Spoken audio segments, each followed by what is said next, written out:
Subscribe now and press the bell icon. Never miss an update. Hello everyone, so this is your English mentor Charlie Mendras. Welcome to you all in the Mendras official YouTube channel, जहां पे हम discuss करने वाले हैं all India speed test का discussion ST number 47.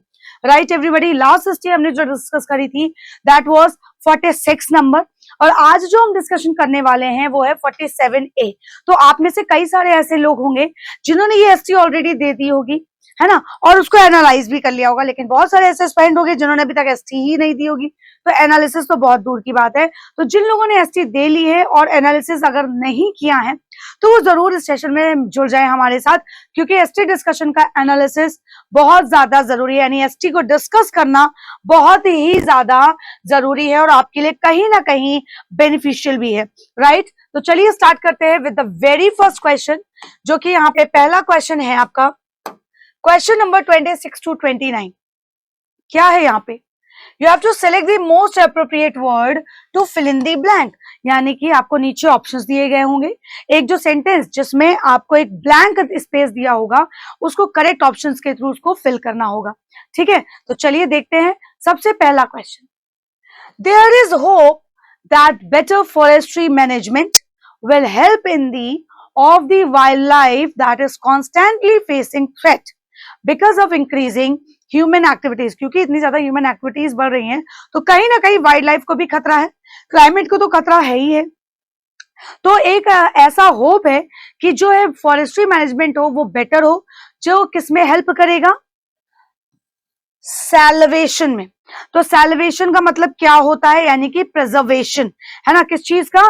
जो यहाँ पे आप चीजों को प्रिजर्व करते हो, है ना, यानी कि आप एक किसी भी खतरे से आप किसी चीज को बचाते हो तो उसे हम बोलते हैं preservation.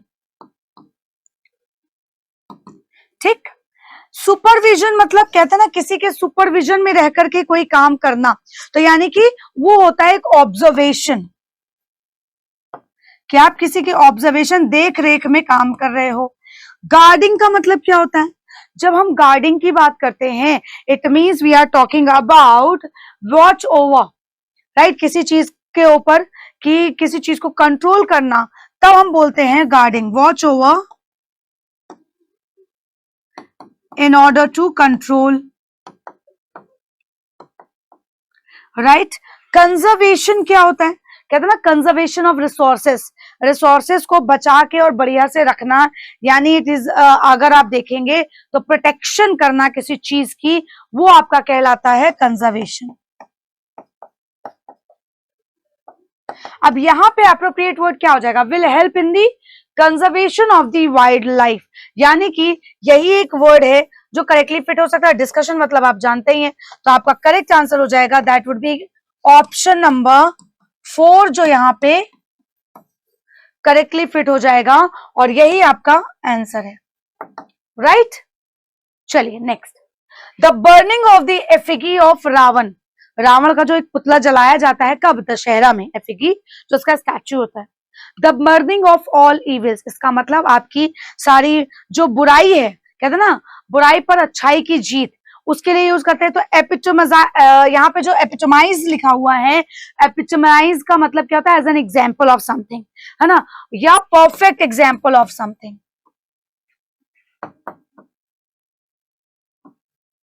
When we talk about personify, जब हम पर्सोनिफाई का मतलब बोलते हैं तो उसका मतलब you are representing a quality और कंसेप्ट. राइट, किसी एक फिगर के थ्रू एज एन एग्जाम्पल ही बोल सकते हैं, है ना. तो एक क्वालिटी होती है किसी पर्सन की जिसको आप क्या करते हो? पर्सोनिफाई करते हो, यानी कि यू रिप्रेजेंट करते हो. इंटेंसिफाई मतलब किसी बात पर काफी ज्यादा जोर देना, यानी कि टू मेक मोर इंटेंस या मोर सीवियर. सिंबलाइज मतलब चिन्ह. तो जो रावण को जलाया जाता है वो किस चीज का प्रतीक होता है? That is the burning of all evils. यानी कि यहाँ पे सिंबलाइज मतलब होता है किसी की निशानी. मॉडिफाइज मतलब चेंज करना, तो सिंबलाइज से ही आपका क्या हो जाएगा? करेक्ट एकदम वर्ड हो जाएगा जो इसमें फिट हो जाएगा. That symbolises the burning of all evils. तो ऑप्शन नंबर 4 अगेन हमारा यहाँ पे करेक्ट आंसर हो गया, राइट। चलिए next, Meenu thinks that Salman is then Nitin. Meenu क्या सोचती है, सलमान क्या है नितिन से? मोर बेटर, बेस्ट, गुड और बेटर या मोर गुड? एक बात जान लो, जो पॉजिटिव डिग्री, सुपर और यहां पे फिर कंपैरेटिव डिग्री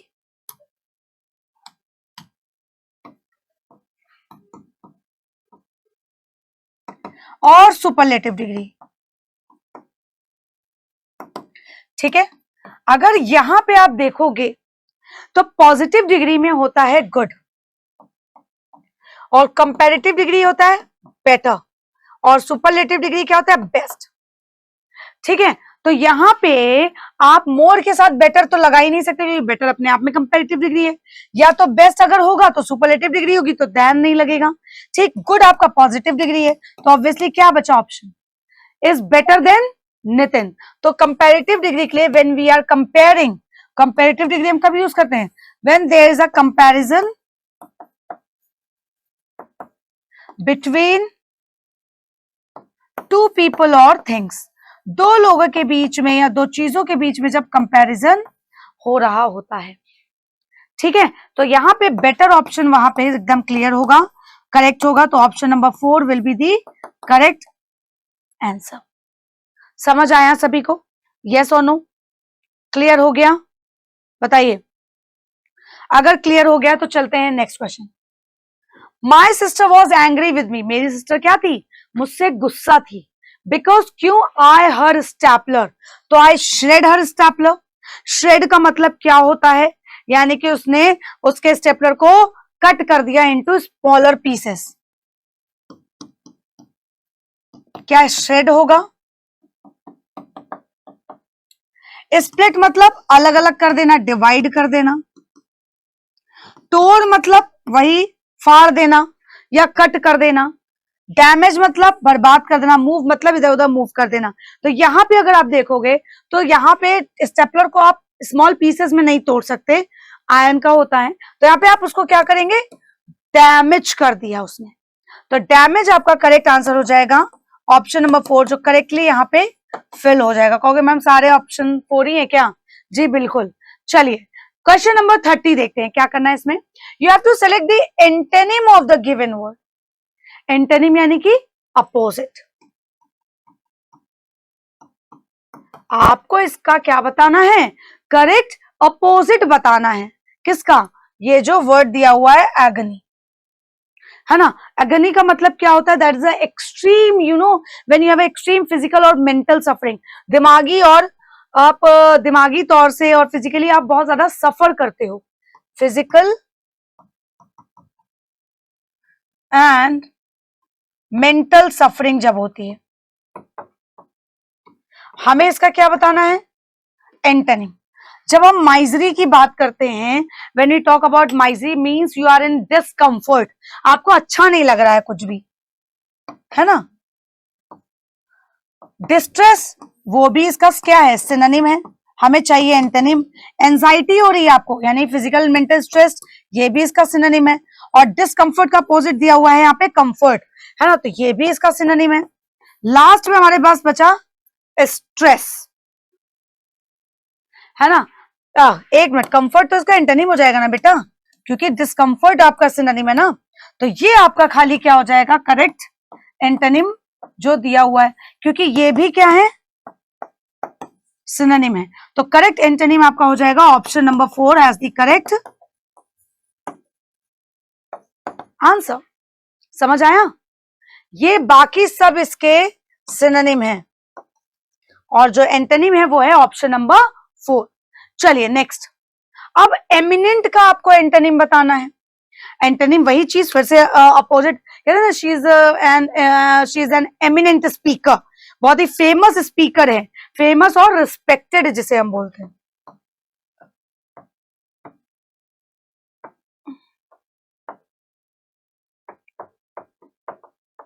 फेमस और रेस्पेक्टेड, राइट। अगर हम डिस्टिंग्विश की बात करें, मतलब चीजों को डिस्टिंग्विश करना, अलग अलग कर देना, ठीक है। एक्सल्टेड, अगर हम एक्सल्टेड की बात करते हैं, एक्चुअली पर्सन की जो रैंक या बिहेवियर होता है, रैंक या स्टेटस होता है, उसके लिए हम बात करते हैं, that is at a high और पावरफुल लेवल।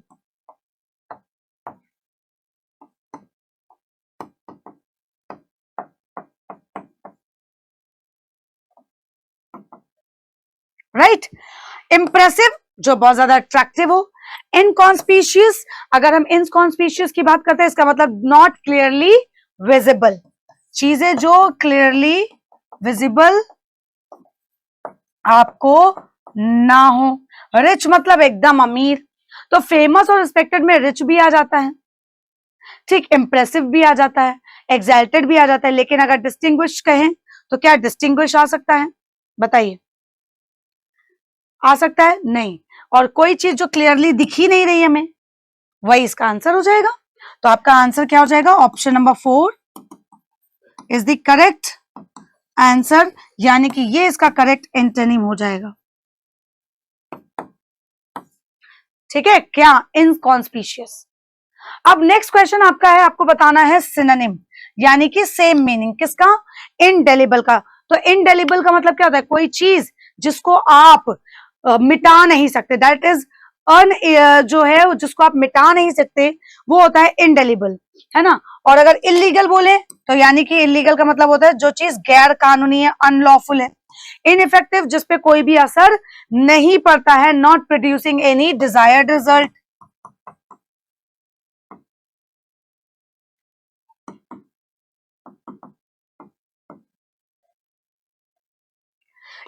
इरेजेबल, तो यही इसका क्या हो जाएगा? करेक्ट सिनोनिम हो जाएगा। Illegible, you all know, infected भी आप सभी जानते हैं, तो इसका करेक्ट सिनोनिम क्या हो जाएगा? Answer option number 3। नेक्स्ट इसका ट्रम्फ, ट्रम्फ मतलब विक्ट्री, जीत। ट्रम्फ क्या होता है? जीत को लेकर के हम बोलते हैं, जो आप जीतते हैं। पीस मतलब शांति, काम मतलब हमला करना, अटैक मतलब हमला करना, फाइट मतलब झगड़ा करना, है ना। विक्ट्री होती है जो जीत, यानी इसका करेक्ट सिनोनिम हो जाएगा विक्ट्री, क्योंकि सिनोनिम ही तो बताना है, एंटोनिम थोड़ी ना बताना है। सिनोनिम ही तो बताना है, एंटोनिम नहीं बताना है। तो आंसर इसका क्या हो जाएगा? Option number 4 is the correct answer, right. 34th question. अब आपको इसको क्या करना है? ये 4 जंबल सेंटेंसेस दिए हुए हैं, ये हैं ऑप्शंस, इनको आपको करेक्टली अरेंज करना है। चलिए पहले पढ़ लेते हैं। Around 600 million of them live in areas of high to extreme water stress. India is suffering from the worst water crisis with 1 billion people living in water scarcity. This is even more than that of China and US combined. The reason is that at 24%, India uses the most groundwater drawn out globally. अब यहाँ पे बताया गया, पहले ये बताओ कि 600 million of them live in areas, कौन रहता है एरियाज में जहां पे पानी की कमी है, वाटर स्ट्रेस है। तो पहले किसके बारे में बात हो रही कि भारत जो है कौन से दौर से गुजर रहा है? Suffering from the worst water crisis with 1 billion people living in water scarcity. 1 billion से ज्यादा लोग क्या है? वाटर की शॉर्टेज को, और वाटर की शॉर्टेज की स्थिति से गुजर रहे हैं कि जहां पे पानी की कमी है, ठीक। अब यहां पे बताओ कि अराउंड 600 million ऑफ देम, जिसमें से 1 बिलियन में से 600 मिलियन लोग जो हैं उन एरियाज में रहते हैं जहां पे वाटर स्ट्रेस ज्यादा है। क्यों? इसका कारण क्या है? कारण ये है क्योंकि ग्लोबली अगर देखा जाए तो 24% ग्राउंड वाटर ही निकाल लिया जाता है। तो जब ग्राउंड वाटर नहीं रहेगा तो आगे जाकर के एक समय बाद पानी खत्म ही हो जाएगा। Then this is more even more than that of, जो कि चाइना और यूएस को अगर मिला भी लिया जाए ना, उससे कहीं ज्यादा ग्लोबली इतना पानी निकाला जाता है ग्राउंड वाटर। तो यहाँ पे हमारा आया, फर्स्ट है बी, सेकंड है ए, थर्ड है हमारा डी, और फोर्थ है सी। ये कहाँ दिया हुआ है? तो आपने देखा ये दिया है ऑप्शन नंबर 1 में। तो करेक्ट आंसर यहाँ पे क्या हो जाएगा? Option 1, right. क्लियर? चलो next, you have to select the most appropriate option. To substitute the underline segment, जो नीचे अब अंडरलाइन सेगमेंट दिया होगा, एप्रोप्रिएट ऑप्शन आपको चूज करना है और इसको फिल करना है कि ये बताना है, ये वो पार्ट आंसर करना है दैट सब्स्टिट्यूशन रिक्वायर्ड और नॉट, अगर नहीं जरूरत है तो नो इम्प्रूवमेंट। तो यहाँ पे ये है क्वेश्चन, इसको कैसे करेंगे आप लोगों ने ऑलरेडी किया होगा, यस और नो?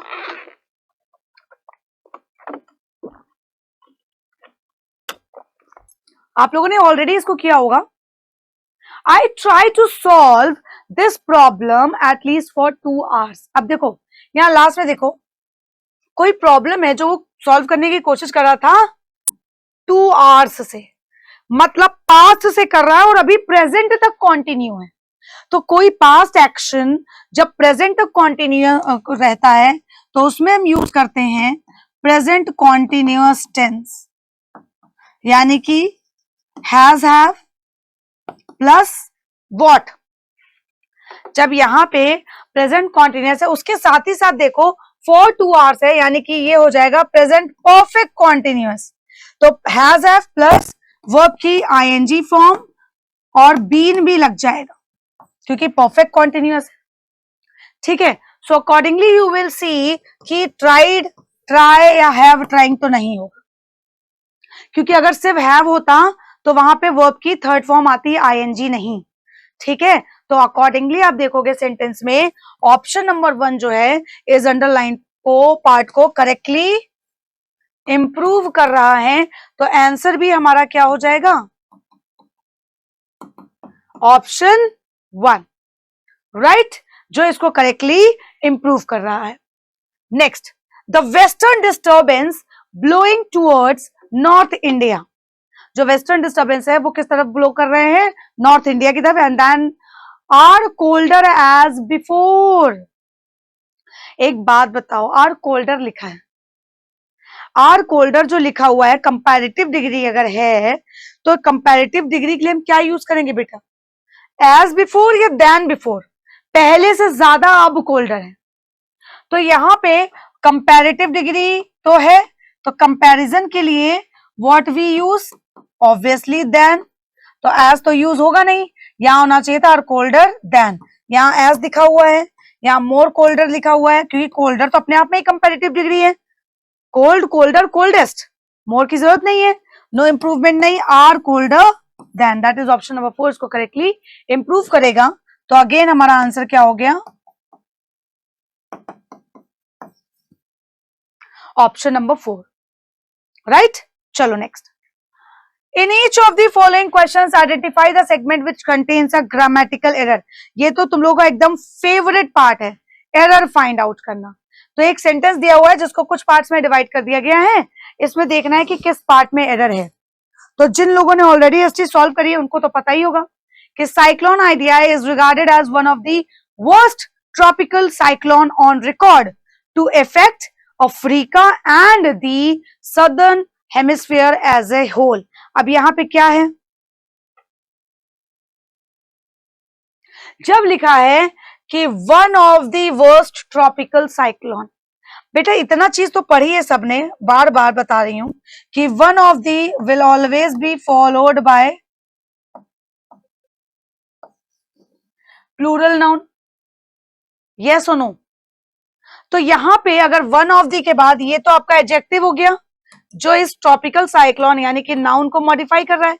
तो जब ये नाउन है तो क्या ये प्लूरल नहीं होनी चाहिए थी, तो ट्रॉपिकल साइक्लोन होगा या साइक्लोन्स होगा, तो यहां पे हो जाएगा ट्रॉपिकल साइक्लोन्स। तो इसी पार्ट में एरर है, और ये पार्ट कहां दिया हुआ है, ये दिया है 4th पार्ट में। तो आंसर भी हमारा हो जाएगा ऑप्शन 4, जिसमें आपकी क्या है, एरर है, राइट। चलिए next, every employ of the company, 37 question यहां से थोड़ा सा मिस है, वो 37 ही था, 2 बार हो गया, ठीक है। 38 क्या है, every employ of the company were given a 2 bedroom flat as Diwali bonus.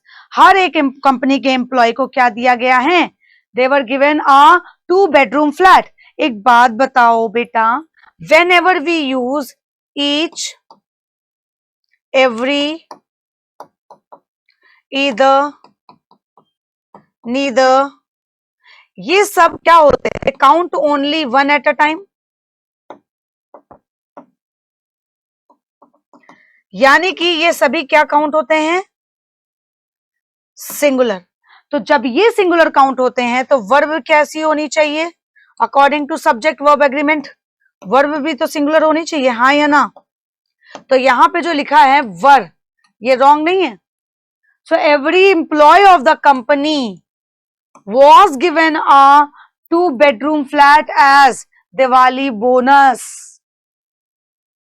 एक ही फ्लैट दिया गया, ज्यादा नहीं दिए गए हैं, ठीक है? तो यहां पे आपका एरर आ गया फर्स्ट में कि यहां पे वर नहीं, यहां पे वॉज होना चाहिए था। तो आंसर भी हमारा क्या हो जाएगा? ऑप्शन नंबर 1, क्योंकि इसी पार्ट में एरर है, राइट? चलिए next 39।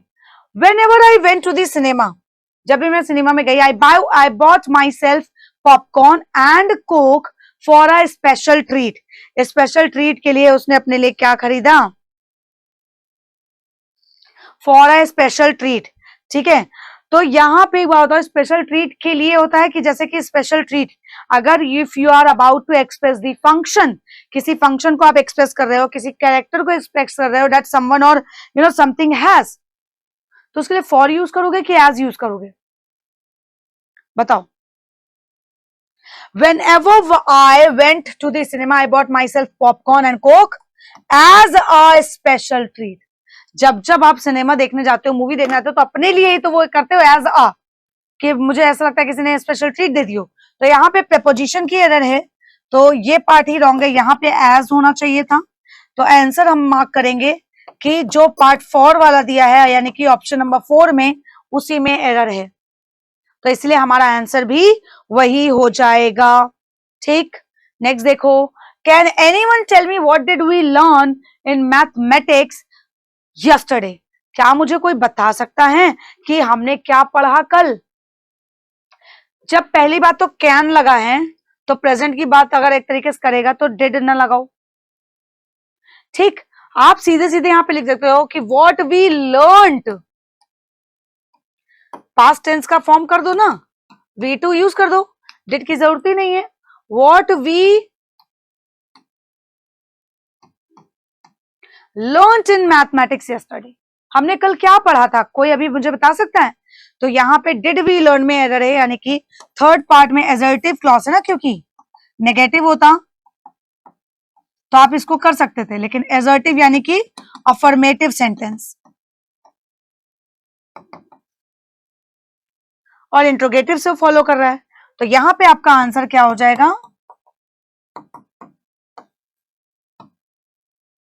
Answer would be option number 3। Clear? चलो next. Jane woke up, have a sore throat and by evening his voice had disappeared.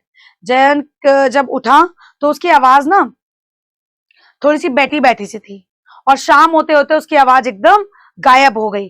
तो वो cup have a sore throat जो है वो क्या होना चाहिए था? किस तरीके से कि उसका गला बैठा था, तो वो cup having a sore throat would be the correct answer, यानी कि अप लिखा है, we need a gerund form, क्योंकि प्रेपोजिशन भी है, फ्रेजल वर्ब है, राइट? तो यहाँ पे हैव नहीं होगा, इट वुड बी हैविंग, और ये पॉइंट कहां दिया हुआ है? फोर्थ पार्ट में, जो कि रॉन्ग है, तो मार्क करेंगे आंसर ऑप्शन नंबर 4, क्योंकि इसी पार्ट में एरर है, राइट? तो आंसर आपका हो जाएगा ऑप्शन नंबर 4।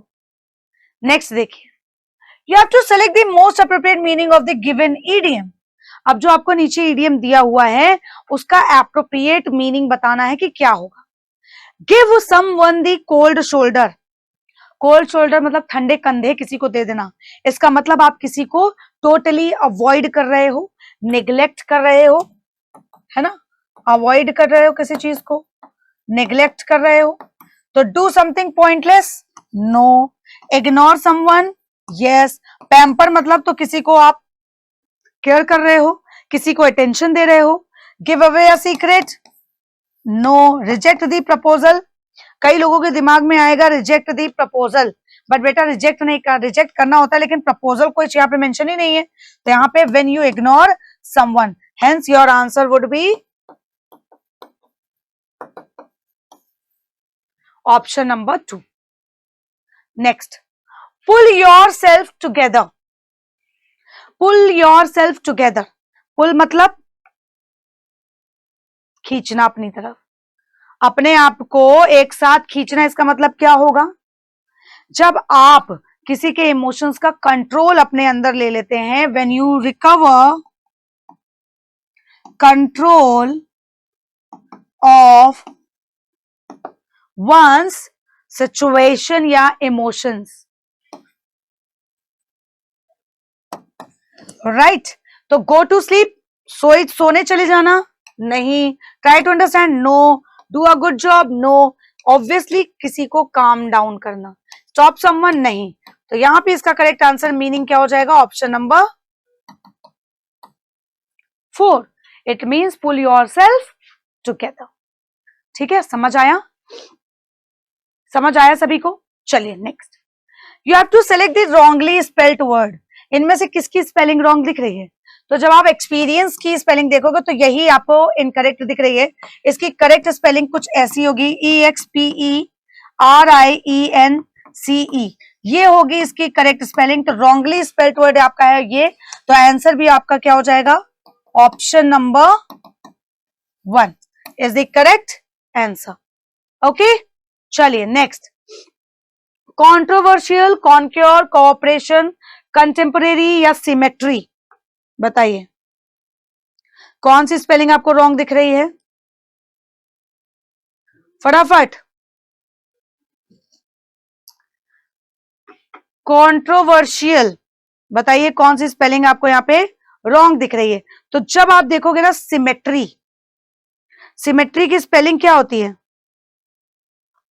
सिमेट्री की स्पेलिंग आप देखोगे तो यहां पे आप एक चीज देखोगे कि TERY भी होती है ना? TERY, कुछ लोग इसको TARY कर देते हैं, लेकिन इसकी अगर करेक्ट स्पेलिंग हम देखें then it would be symmetry, ना कि ये सिमेट्री, है ना? जो 2 वर्ड्स अगर ये देखें ना, वैसे ये 2 वर्ड्स अलग अलग हैं. अगर सिमेट्री का मीनिंग देखोगे TERY का, तो यहाँ पे अगर आप देखोगे तो इसका मतलब होता है जहां पे डेड बॉडीज को दफनाया जाता है. तो यहाँ पे ये भी हो सकता है, ये भी हो सकता है. कंटेम्प्रोरी, पोरेरी, अगर कंटेम्प्रेरी की मीनिंग देखोगे तो भाई 5th तो आपका करेक्ट हो गया. तो यहाँ पे आप इसको ये भी लिख सकते हो, ये भी लिख सकते हो. तो वैसे देखा जाए तो ये सभी करेक्ट हो जाएंगे. ठीक है, नेक्स्ट देखिए, क्वेश्चन नंबर 46 to 50. इसमें क्या करना है आपको? In the following passage some of the words have been left out. कुछ वर्ड्स को छोड़ दिया गया है. आपको पैसेज को अच्छे से पढ़ना है और ये कोशिश करनी है समझने की कि ये पैसेज किस बारे में है, एंड देन जो ऑप्शंस दिए हैं उसके अकॉर्डिंग ब्लैंक्स को फिल करना है. तो पैसेज देखो बहुत छोटा सा है, तो फटाक से इसको पढ़ लेते हैं कि many parents greet their childrens teenage years with needless dread. मतलब बहुत सारे ऐसे पेरेंट्स होते हैं, माता पिता, जो ऑब्वियसली बहुत सारे, ऑलमोस्ट, जो अपने टीनेज ईयर्स बच्चों को एकदम हर चीज उनकी ख्वाहिश हर तरीके से पूरी करते हैं. While teens assault us with heavy metal music. जो थोड़े से टीनेजर एज के हो जाते हैं, हमें बहुत सारी मेटल म्यूजिक, आउटलैंडिश क्लोथ्स, यानी कि एकदम अपडेटेड फैशन के साथ, और अपना सारा पैसा और समय बर्बाद करते हैं with friends. Such behaviour adds up to full scale revolt. कहीं ना कहीं एक रेवोल्यूशन की बात भी हो जाती है. Teenage according to the psychologist के अकॉर्डिंग कहीं ना कहीं टीनेज के लिए बहुत ही खराब बात है. ठीक, चलो ए में देखते क्या आएगा कि many parents greet their childrens teenage years with needless dread. Agreed, समझ में आया? ठीक है, लेकिन अगर आप यहां पे देखोगे, अगर एक किसी चीज की when you are giving the possibility of something, है ना, कि वाइल टीन्स असॉल्ट, तो there is a possibility. Should तो सजेशंस के लिए यूज होता है, तो पॉसिबिलिटी तो में होता है. मस्ट कोई चीज जब नेसेसरी कर दी जाती है, मैंडेटरी कर दी जाती है, कैन और हैव नहीं हो सकता. तो करेक्ट ऑप्शन यहां पे क्या हो सकता है?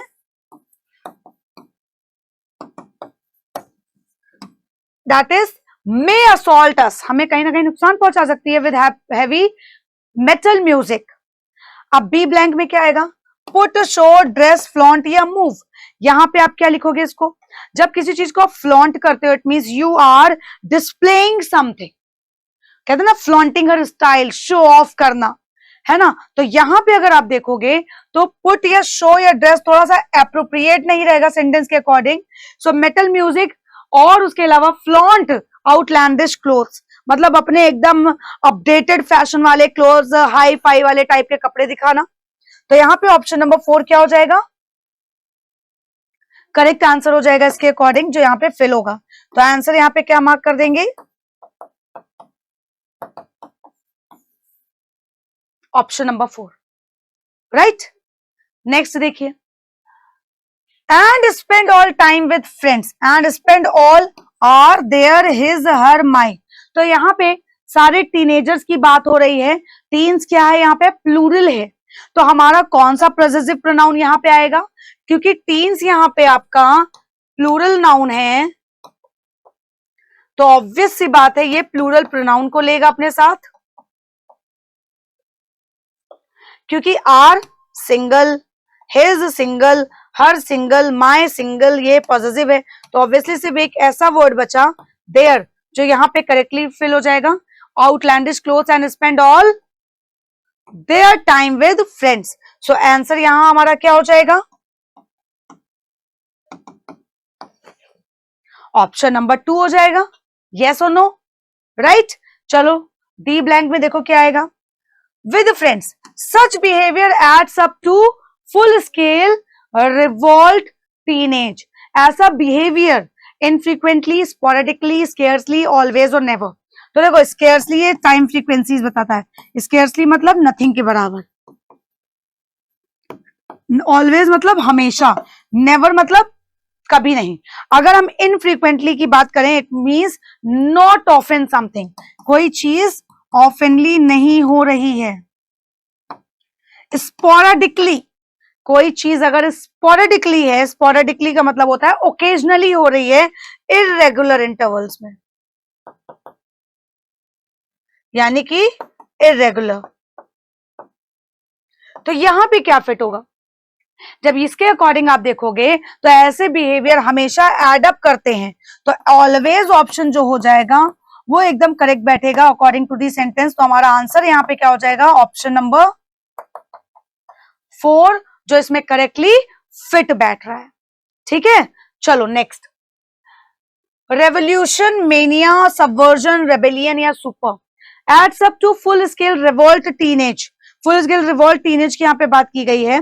तो रेबेलियन क्या होता है यहाँ पे? अगर रेवोल्यूशन बोले तो रेवोल्यूशन तो एक क्रांति लिख देना जैसे, और मेनिया की बात करते हैं तो एक मेंटल इलनेस की बात करता है वो, मेंटल इलनेस, मैनिया पागल, साइकोलॉजिस्ट की बात भी की गई है।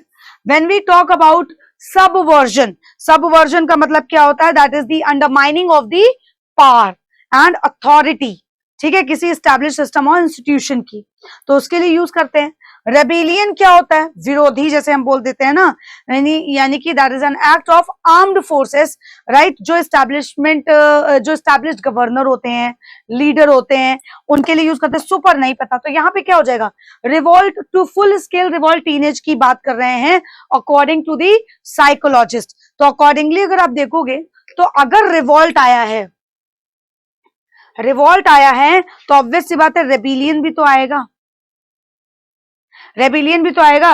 एक आर्म रेजिस्टेंस का ये काम होता है टू एन एस्टैब्लिश्ड गवर्नमेंट और लीडर, है ना। यहां पे आप किसी चीज को कंट्रोल करने की कोशिश करते हैं तो वो नहीं होती, तो यहां पे आपका करेक्ट आंसर हो जाएगा रेबिलियन, रेबल्स जैसे हम बोलते हैं जिनको। तो यहां इसका आंसर क्या हो जाएगा? Option number 4 as the correct answer, जो यहाँ पे करेक्टली फिल हो जाएगा। पैसेज जरूर छोटा था, लेकिन अगर आप अच्छे से रीड करेंगे तो यही पैसेज आपको काफी आसान लगेगा। ठीक है, so this was all about for today's ST discussion. मिलते हैं नेक्स्ट एसटी डिस्कशन के साथ, यानी कि ST number 48। Till then, thank you everyone.